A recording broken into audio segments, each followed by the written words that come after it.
Hey everyone, welcome back to my channel. Today I'm going to recommend some underrated Christmas movies.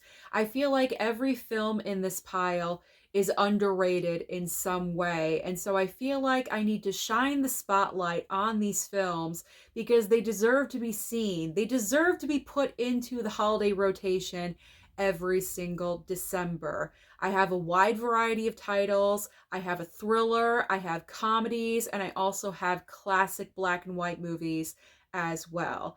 And a classic film is what I'm going to start off with. We have Holiday Inn. This stars Bing Crosby and also Fred Astaire. The basic plot line of this movie is that these two actors play a song and dance duo in the movie, and Bing Crosby is kind of just over that, I guess. He wants to move on, so he decides to open up an inn that's only open on holidays. So as you're watching the film, every single holiday is represented and obviously ending with Christmas.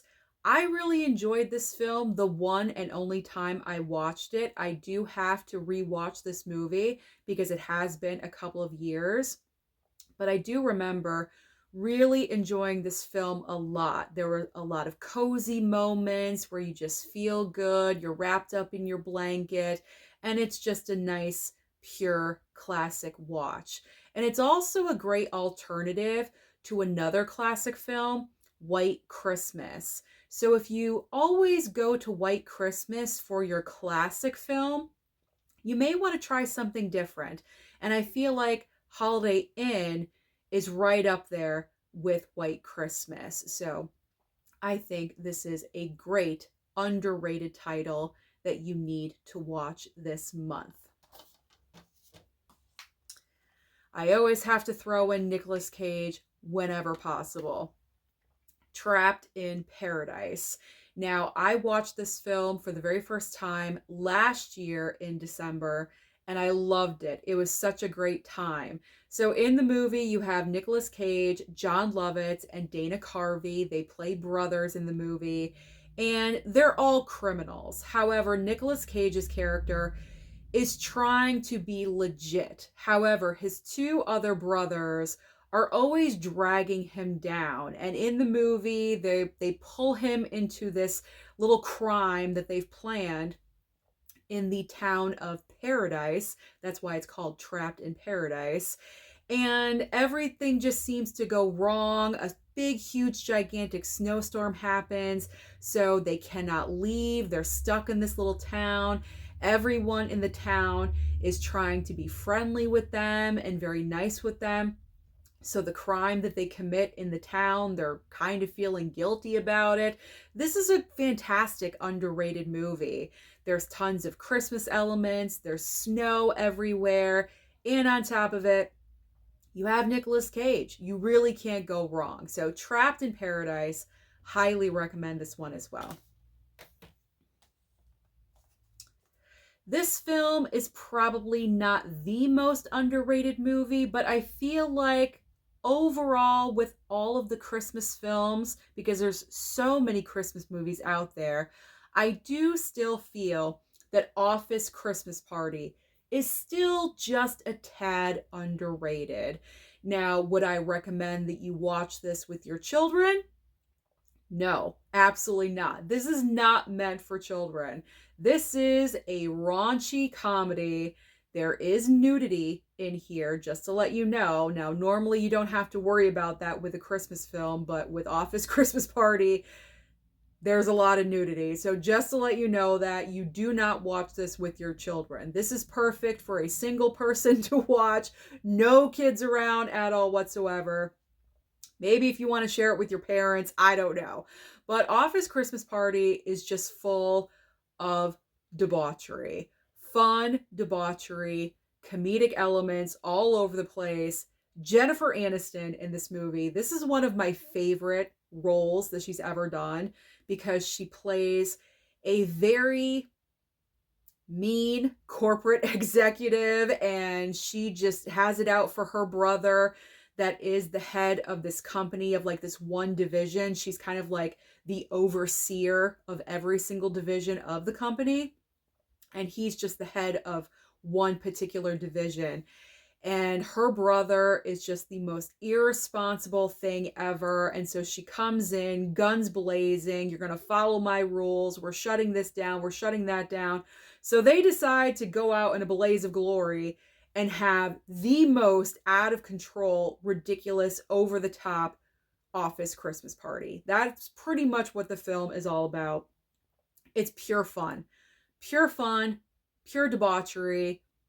It's great. It's a great Christmas alternative. If you're tired of the Christmas classics and you don't want to watch those all 31 days or 25 days in December, you may want to go with Office Christmas Party. You also have other great actors in the film as well. Jason Bateman is in here. Olivia Munn. TJ Miller plays the brother of Jennifer Aniston. Who else would you know? Kate McKinnon is in here. You know who else is in here? Divine Joy Randolph. Before she really exploded with the holdovers, she does have a bit part in this film as well. So great all-star cast in this movie. So highly recommend Office Christmas Party. Have I said highly recommend for every single one? I probably have. If I have, I do apologize. I will stop because that'll get annoying, because obviously I'm highly recommending all of these. Okay, you know I love Cary Grant. And last night, I just rewatched The Bishop's Wife. This is such a fantastic, old, classic, black and white movie. You have Cary Grant, who plays an angel. What's better than that? Cary Grant playing an angel. He sees that the bishop in the film and his wife are going through some difficulties. He's trying to rebuild a cathedral, but they cannot get the funds. The fundraising, the money making for the cathedral is really not happening. So it's kind of putting a strain on the marriage. And so Cary Grant comes in as an angel named Dudley, and he just turns the entire house upside down in a fantastic way just a couple of days before Christmas. There's a lot of great Christmas elements to the film. You see presents, you see shopping. There is one point where Cary Grant is decorating the family Christmas tree. There's ice skating. There's a lot of great moments in this film. So I would say if you want something different than It's a Wonderful Life, you may want to go with The Bishop's Wife. That rhymes. I did not mean for it to. That's the title of both movies. But if you're tired of It's a Wonderful Life, but you kind of want something heartwarming that'll make you feel good, The Bishop's Wife is a great alternative. I will say that. Now, yes, I am partial to this movie because my state is in the title. It is Christmas in Connecticut. I feel like no one talks about Christmas in Connecticut when they're making their movie watch lists for the month of December or with recommendation videos. So besides me, I probably recommended this film in the past, but I've not seen anyone else talk about Christmas in Connecticut. So it's happening in this movie. This is another great classic film, black and white movie from 1945. So if you love those cozy black and whites, Christmas in Connecticut. So the main star is Barbara Stanwyck, and in the movie she plays a magazine columnist. It's been a couple of years since I've seen this movie, so that's why I'm looking at the back here. But Barbara Stanwyck plays a magazine columnist, all about, it's like she's an expert in homemaking and entertaining, but in real life she's not. She doesn't do any of that. So what happens is her boss kind of invites himself over to her house, and he's also bringing a guest. And so that's where all the conflict and the comedic stuff comes in, because she doesn't know how to do anything. And they're arriving at her house thinking that she's going to be, to put it modern day, Martha Stewart, when the door opens and everything is going to be, the perfect Christmas holiday and all these wonderful foods are going to be prepared, and she doesn't know how to do any of it. So this is another great classic black and white film that you can enjoy for the holiday season. If you have not seen it, I highly recommend that one as well. And I just said I wasn't going to do that. Okay, I gotta stop. I'm too far in to redo this. We're just gonna roll with it. All right, a thriller. I pulled a thriller. While She Was Out, starring Kim Basinger. So Kim Basinger in this movie is doing something extremely ridiculous. She decides to go to the mall on Christmas Eve to buy wrapping paper. You can go to Walgreens or CVS. You don't have to go to the mall. But I think the reason why she chooses to go to the mall is because her husband is not that great. He's abusive. So I think she just wanted to completely leave and get out of there. She needs time for herself. So she goes to the mall to buy wrapping paper and little odds and ends, whatever. She's kind of like just perusing around the mall, getting a hot chocolate or a tea or something. And eventually she witnesses a crime in the parking lot when she's trying to leave. So then the rest of the movie, she's trying to escape these people that committed the crime. Now they're after her, obviously, because they want to shut her up permanently. And that is what the film is all about. I enjoyed this one. I feel like this movie has gotten a little bit of criticism, like it's not that great, but I personally enjoyed it. Is it perfect? No, it's not perfect, but I do think it is a great alternative to those regular standard Christmas movies that you would normally watch. So, While She Was Out, you may want to try it. All right, I know for a fact that this next movie is not that great, but you know what it is? It's fun. It's Deck the Halls. Deck the Halls with Danny DeVito and also Matthew Broderick. Matthew Broderick in this movie is kind of like the king of Christmas on his street or something. He has like the most decorated house. It looks amazing and incredible. Danny DeVito's character and his family are new to the neighborhood, and so they decide to kind of compete with Matthew Broderick and all of his decorations. And the entire film is about them one-upping each other. Like, who can have the best decorations? If you're going to put a 5-foot tree, I'm going to put a 10-foot tree on my roof. It just gets like completely outlandish and ridiculous. And I just feel like this movie is so under the radar because I don't think a lot of people really enjoy it. But I don't know, like, you may want to watch it. I'm recommending it as an option. You may want to check it out. I thought it was fun.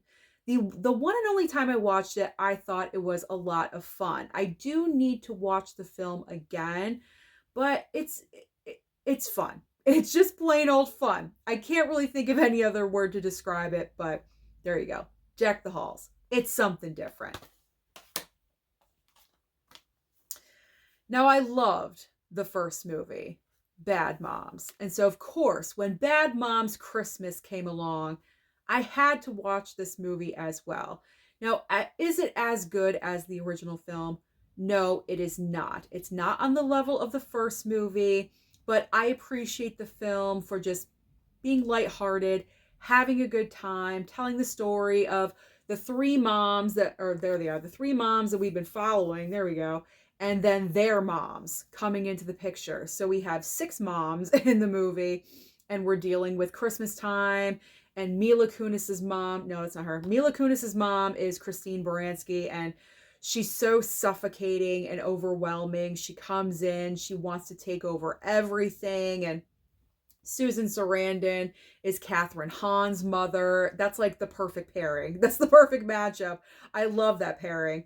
And they're the same exact, like, they don't really care about Christmas. They'll just put up like a Snoopy tree and one present and they're fine with Christmas. You know what I mean? Like, I just found it really funny and I had a good time with this one. So Bad Moms Christmas, plus you get the whole like male dancer stripper sequence in this movie. So if you're a stressed out mom for the holidays, put in Bad Moms Christmas. It'll make you laugh. You can relax. You can enjoy yourself for a couple of hours, have a glass of wine. It's perfect. It's perfect for one of those evenings. Now, the next film, this is nostalgia from my childhood. I absolutely love and adore this movie. I usually watch it every single year, but I am taking a break this year because I'm trying to watch other movies from my collection. But it is Santa Claus, the movie. I'm not really sure how many of you know about this film, so that's why I'm recommending it, because if you want something a little bit older, but not exactly a classic film, because this came out in 1985. I was 5 years old. I remember my mom introducing me to this film. I'm not sure if it was VHS or just on regular TV. I don't remember that. But all I do remember from the very first time I watched it, I was like, I thought it was magical. I thought this was Santa and this was the North Pole. I thought this was real because the way the film is shot and the way the film is done, it just gives you that feeling of this is what the North Pole really looks like. This is exactly how everything is. The elves in the workshop and all of the reindeer. It's just magical is the word to describe this movie. I just fell in love with it immediately, and I've watched it ever since. There was like a little bit of time, like in my 20s, where I did not watch this movie. And then when I did realize it was on Blu-ray, I scooped it up immediately because I knew I had to have it in my collection. Dudley Moore is in the film. He's like the one, well, John Lithgow is also in the movie. Those are like the two stars of the film. And Dudley Moore plays one of the elves at the North Pole, and he's constantly filled with ideas, and he always wants to do something great for Santa, but it's never exactly perfect. And so that's where like the little bit of conflict comes in. It's so good. It is so good. So if you are looking for something different, something mainly focused on Santa and the North Pole, say you're getting tired of showing the Santa Claus to your children, you may want to go with Santa Claus, the movie, because it just takes you, it's from a completely different time of filmmaking, because like I said, it came out in 1985. So it's so amazing and so magical, as I said like 5 times. So watch this, experience this. You have to. It's so good. It's so good. All right. I have the Daddy's Home double pack here, but I am obviously focusing on Daddy's Home 2. This is a full-on Christmas movie. This is also another film that I feel like never gets talked about for some reason. I don't know why. You have Mark Wahlberg and, I was going to say John Lithgow, Will Ferrell. John Lithgow is also in the movie as well. But Mark Wahlberg and Will Ferrell are the main stars of the movie. In the sequel, they're getting along. They're all co-parenting very nicely. They decide to spend Christmas together. They're going to rent a big, gigantic house, and it's going to be fantastic for a week. And then their fathers, it's kind of like Bad Moms Christmas, male version, pretty much. Their fathers decide to crash, played by John Lithgow and Mel Gibson. Say what you want about Mel Gibson, okay? I understand it. I understand like the whole, I want nothing to do with him. I get it. I understand it. I love him in this movie. I think he's great. He's absolutely great. I love the total differences between the two and their parenting styles and everything. It's just great. Over the top, fun sequences. And then John Cena shows up in here at one point. So Daddy's Home 2 needs a little bit more recognition, just a little bit, because I like to watch this movie. Not every single year, but I do like to keep it in the rotation. I would say every 2-3 years I'm watching Daddy's Home too. This is also a lot of fun. A lot of great stuff. So this film absolutely is a part of the non-Christmas Christmas movie pile. However, Meet Me in St. Louis has such an iconic, incredible ending. The entire film, you're following Judy Garland and her family, what they're going through. There's like 4 sisters in the family. I think she's the oldest. And it follows their storylines throughout the entire calendar year. And then the third act of the film, going into the end, focuses on the holidays and Christmas. And this is actually a multi-holiday watch because they focus in on Halloween at one point, and then obviously they go Thanksgiving and Christmas. But the reason why this is so notable is because Judy Garland sings Have Yourself a Merry Little Christmas in this film, and it's so gorgeous and so beautiful, and it's perfect. It's one of those perfect moments in a movie. So Meet Me in St. Louis, again, another great classic film. If you're just really wanting to see Judy Garland, then this is an obvious choice for you. All right, we got a couple more left and we are going to be done. The Night Before. We have The Night Before, 3 childhood friends played by Seth Rogen, Anthony Mackie, and Joseph Gordon-Levitt. For the past, decade, I think? Yeah, for the past decade, they've been getting together on Christmas Eve and just having, the biggest night of debauchery and fun and craziness of all time. But what's changing is that all of their lives are kind of transitioning. Seth Rogen is married, settling down, having children. Anthony Mackie, I think his career is kind of exploding. I haven't watched this in a few years. I think Anthony Mackie, his career is kind of going to the next level. And so he won't be able to do this anymore.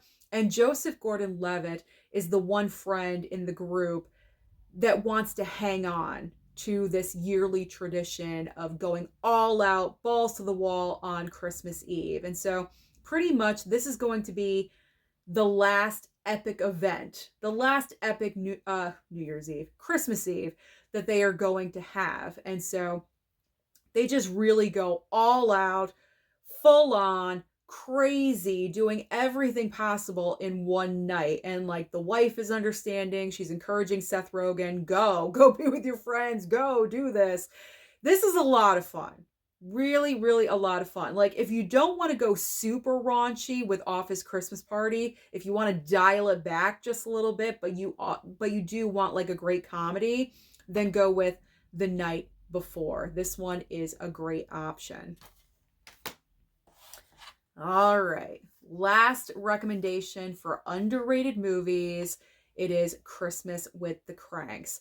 However, I will say, I feel like in the past couple of years, Christmas with the Cranks has become a little bit more well known. I feel like it's kind of transitioning from the underrated pile to the traditional Christmas pulls. Because I remember when this movie first came out, not a lot of attention, I should say, was brought to it. It was kind of ignored. But over the past, I would say 5-10 years, in particular the past 5 years, I really do think that Christmas with the Cranks has just become more and more popular. And it's a great alternative option for a Tim Allen movie. If you're sick of watching the Santa Claus films, you can pick Tim Allen in Christmas with the Cranks. You also have Jamie Lee Curtis. She's fantastic in comedies, so this is a great choice. Now, in Christmas with the Cranks, they play a couple. Their only daughter is not returning for Christmas, and so they decide, you know what? Let's go on vacation. Let's get out of here, because everyone in the neighborhood, it's the whole neighborhood does the same thing every single year, and it's the stress and it's the wrapping and the presents and the tree and the parties and the food, all the stress and worrying that comes with holidays and entertaining. Tim Allen says, let's not do this year. Let's go on vacation. And so reluctantly, Jamie Lee Curtis decides, yeah, let's do this. So they're ready to go off on vacation when all of a sudden, like I think, what, a day or two before Christmas, their daughter says, guess what? I'm coming home for Christmas. So very last minute, they have to decorate everything. They have to go on full out. This is also fantastic fun. Great movie, great comedy, comedic moments, and you can't go wrong with Christmas with the Cranks. This one is also a lot of fun. I know I overuse the word fun. I tend to do that with these recommendation or underrated videos, but I just cannot help it. It's the one word that you can use to describe it.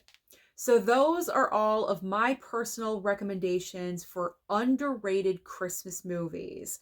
Comment down below and let me know your thoughts about these films. Are some of them your favorites? Or if you have more underrated movies that you would like to list, please comment down below and let me know what they are. Thank you so much for watching this video today. I truly do appreciate it. Don't forget to like and subscribe before you leave, and I'll see you next time.